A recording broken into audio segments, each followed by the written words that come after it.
Let's review Pokemon Horizons, episode 117. Quiz time. What is Ult's training? Lacey wants to help Ult study to become stronger, but Ult's convinced that he doesn't need her, so she challenges him to a battle. If she wins, he studies with her. It's a fun setup, and the way it plays out had me laughing.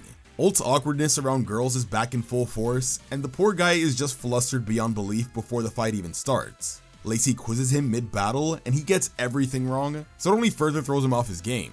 Then she terastallizes her extra drill into a fairy type, completely blindsiding him.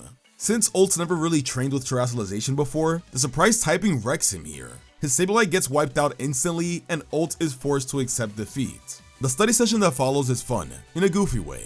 It feels pointless at first, but it actually does help Ult learn to think more critically instead of just charging in. Meanwhile, there's a funny mini moment where Roy's training is to copy Drayton's chill lifestyle after getting humbled in the last episode.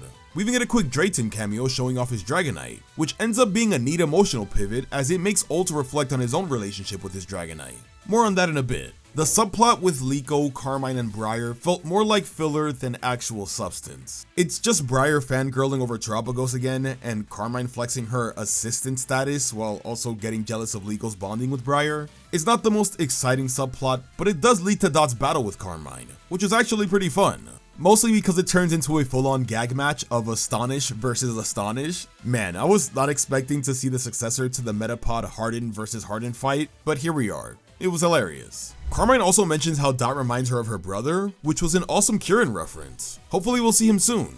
Back to Ult and Dragonite though, this is where the episode tries to get serious. Ult opens up about inheriting Dragonite from his father, and wanting to befriend it, while Lacey relates through her own bonding with her Excadrill that she got from her father. This was a great callback to an older character, much like Drayton with his grandfather in the previous episode, but Ult's storyline feels a bit muddled. The show treats Dragonite like it's rebellious, but it never actually acts that way. It's just a chill guy.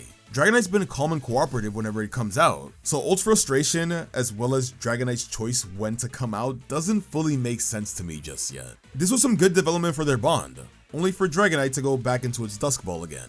So I'm just a bit confused as to where their relationship stands. Hopefully things are made more clear in the future, but as for right now, I don't know man, it just feels like they're trying to make this bigger than it actually is.